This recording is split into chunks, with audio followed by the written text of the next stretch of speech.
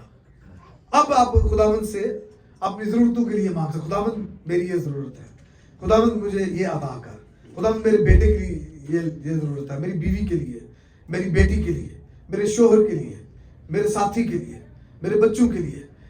تب آپ کیا کرنا, مانگنا شروع کریں. ٹھیک ہے, تو پہلی بات کیا ہے, دعا میں پرستش. دوسری بات شکر گزاری. تیسری بات اعتراف یا اقرار. چوتھی بات شفایت. پانچویں بات مانگنا اپنی ضرورت کے لیے, اپنی ذات کے لیے. ٹھیک ہے, اپنی ذات کو پیچھے رکھنا ہے. ٹھیک ہے جی, یہ دو باتیں. تیسری بات جو ہے, ہم بات کس چیز کی کر رہے ہیں, گرو کرنے کی, ہے نا, بڑھنے کی, ترقی کرنے کی. تو دو اصول میں نے آپ کو ابھی تک بتائے ہیں. ابائڈنگ ان ورڈ, خدا کے کلام میں قائم رہنا. پریئنگ ان دا فیتھ, ایمان کے ساتھ دعا کرنا. اور تیسری بات ہے رفاقت, فیلوشپ. فیلوشپ اصل میں حقیقی شراکت داری ہے. آپ ایک دوسرے کے ساتھ حقیقی ٹرو پارٹنرشپ ہے. ایکچولی شراکت جو ہوتی ہے فیلوشپ, یہ ہمارا باہمی ایمان, ایک جو مشترکہ ایمان ہے کہ ہم مل کر یہ کوشش کر رہے ہیں کہ ہم کہہ رہے ہیں کہ ہمارا چرچ جو ہے وہ بن جائے. تو یہ کیا ہے, ہمارا باہمی اور مشترکہ ایمان ہے. سو حقیقی شراکت داری یہ ہے یا رفاقت یہ ہے کہ ہمارا باہمی ایمان ایک دوسرے کے ساتھ مضبوط رشتے اور تعلق سے بڑھتا ہے. ہم ایک دوسرے کی ضرورت ہے, یہ ہمیں سمجھ لینا چاہیے. اور ہم ایک خاندان ہیں, وی آر ون فیملی, ہم ایک بدن ہیں, وی آر ون باڈی. اور یوحنا 13 باب اور 34ویں اور 35ویں آیت میں خداوند یسوع مسیح نے شاگردوں سے کہا رفاقت کے تعلق سے, اس نے کہا میں تمہیں ایک نیا حکم دیتا ہوں. نیا سال ہے نا, ہر چیز نہیں ہے. آج میں تمہیں کیا ایک نیا حکم دیتا ہوں کہ ایک دوسرے سے محبت رکھو, رفاقت میں رہنا. کہ جیسے میں نے تم سے محبت رکھی تم بھی ایک دوسرے سے محبت رکھو, رفاقت میں رہنا. اگر آپس میں, ٹھیک ہے, کون کس سے بات ہو رہی ہے, کلیشیا سے, کلیشیا خاندانوں سے. اگر آپس میں محبت رکھو گے تو اس سے سب جانیں گے کہ تم میرے شاگرد ہو. تم میرے کیا ہو, شاگرد ہو. اس سے سب جانیں گے کہ تم میرا بدن ہو. اس سے سب جانیں گے کہ تم میری کلیشیا ہو. اس سے سب جانیں گے کہ you are my church, my body. تو خدا نے اپنے بچوں کے لیے, اپنے لوگوں کے لیے ایک گھر مہیا کیا ہے جسے کلیسیا کہا جاتا ہے, جسے چرچ کہا جاتا ہے. تو کلیسیا ایسی جگہ ہے جہاں تعلقات نشو و نما پاتے ہیں, جہاں محبت کا اظہار ہوتا ہے, جہاں ہمدردی, رحم اور شفقت کا عملی مظاہرہ ہوتا ہے, جہاں حوصلہ افزائی ہوتی ہے, اور جہاں ہر قسم کی خدمت کا آغاز ہوتا ہے. یہ وہ جگہ ہے کلیسیا, چرچ. سو رفاقت میں ہمیں وفاداری میں قائم رہنے کی حوصلہ افزائی ملتی ہے,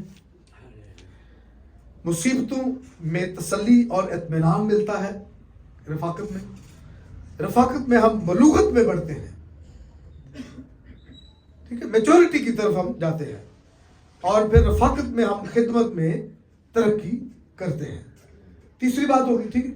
چوتھی بات نشو و نما اور ترقی اور گروتھ کا جو اصول ہے اس میں وہ ہے وٹنسنگ ٹو دا ورلڈ. دنیا میں گواہی دینا. بات ختم نہیں ہو جاتی. ہماری ترقی اور ہماری گروتھ کی ایک نشانی جو ہے یہ بھی ہے کہ ہم کیا کریں گے, مسیح کی گواہی دنیا میں دیں گے. اور یوحنا 15 باب اور اس کی 8ویں آیت میں لکھا ہے کہ میرے باپ کا جلال اسی سے ہوتا ہے کہ تم بہت سا پھل لاؤ. جو پھل ہے نا یہ گواہی ہے, یہ وٹنسنگ ہے. اگر ہماری زندگی میں گواہی نہیں ہے, آج ہماری گلی میں ایک بڑا عجیب قسم کا ہنگامہ ہو رہا تھا, ٹھیک ہے, اور آس پاس جو ہے وہ غیر قوم کے لوگ بھی رہتے ہیں. ٹھیک, تو کیا نئے دن میں ان کے لیے کیا میسج کیا ہے, کیا گواہی گئی ہے, کیا کوئی پھل نظر آیا ان کو ہماری زندگی سے؟ ٹھیک ہے. سو مسیح میں قائم رہنے اور مسیحی زندگی میں ترقی کی ایک نشانی یہ ہے کہ ہم دنیا میں مسیح کی گواہی دے رہے ہیں. We are witnessing to the world through the message of Christ, through the Christian life. So God has planned to prosper you. خداوند کا یہ منصوبہ ہے کہ آپ ترقی کریں. خداوند کا یہ منصوبہ ہے کہ آپ گرو کریں, آپ بڑھیں, آپ پھلے پھولیں. یہ خدا کا منصوبہ ہے. آپ خدا کے منصوبے سے باہر نہیں ہیں. آپ کا خاندان خدا کے منصوبے سے باہر نہیں ہے. آپ کا شوہر, آپ کی بیوی, آپ کے بچے, آپ کے رشتہ دار, آپ کا گھر, آپ کا گھرانہ خدا کے منصوبے سے باہر نہیں ہے. اور خدا کا منصوبہ یہ ہے کہ آپ کیا کریں, ترقی کریں, آپ پراسپر ہو. اور خدا کا آپ کے لیے منصوبہ یہ ہے کہ وہ آپ کی زندگی کے وسیلے سے اپنا جلال ظاہر کرے. میرے باپ کا جلال اسی سے ہوتا ہے کہ تم بہت سا پھل لو. اور خدا آپ کی تمام ضروریات کو پورا کرنے کا منصوبہ بھی رکھتا ہے, آپ کے لیے ہے. لیکن اس کے لیے کرنا کیا ہم نے, میں نے شروع میں کہا کہ ہماری بنیادی ضروریات کیا ہیں جن کے لیے انسان جو ہے وہ بھاگتا ہے, کوشش کرتا ہے, تکلیفیں اٹھاتا ہے, مزدوری کرتا ہے, دھوپ میں جاتا ہے, سردی میں جاتا ہے, ننگے پاؤں جاتا ہے, ننگے سر جاتا ہے, اور بڑی محنت کاوش کرتا ہے. کس کے لیے؟ روٹی, کپڑا اور مکان, شان و شوکت, شہرت, تعلقات, اثر و رسوخ, ان ساری چیزوں کے لیے وہ کوشش کرتا ہے. لیکن وہ خدا کی بادشاہی اور راست بازی کی تلاش نہیں کرتا. اگر وہ خدا کی بادشاہی اور راست بازی کی تلاش کرے تو یہ ساری چیزیں جو ہے وہ اس میں شامل ہوتی جائیں گی. تو اس سال آپ نے ان باتوں کو پلے باندھ لینا ہے, ارادہ کر لینا ہے, قصد کر لینا ہے, اصول بنا لینا ہے کہ آپ کی ترقی کا منصوبہ خدا رکھتا ہے. وہ آپ کو خوشحال دیکھنا چاہتا ہے, وہ آپ کو پراسپر دیکھنا چاہتا ہے, وہ آپ کے روٹی, کپڑے, مکان کی ساری ضروریات کو پوری کرنا چاہتا ہے. لیکن کیسے؟ آپ نے اس کو اول درجہ دینا ہے. کیسے؟ کلام پڑھنے سے, دعا کرنے سے, رفاقت رکھنے سے, اور اس کی گواہی دنیا میں دینے سے. یہ اس سال کا آپ کا منشور ہونا چاہیے, ہم سب کا منشور ہونا چاہیے کہ آج سے اس نئے سال سے ہم ایسا کریں گے, اور پھر نتیجہ آپ خدا پر چھوڑ دیں. خدا آپ کو بہت برکت دے اس کلام کے وسیلے سے. اور یاد رکھیں کہ خداوند کا آپ کی زندگی میں آپ کی ترقی اور خوشحالی کا منصوبہ ہے. God bless you.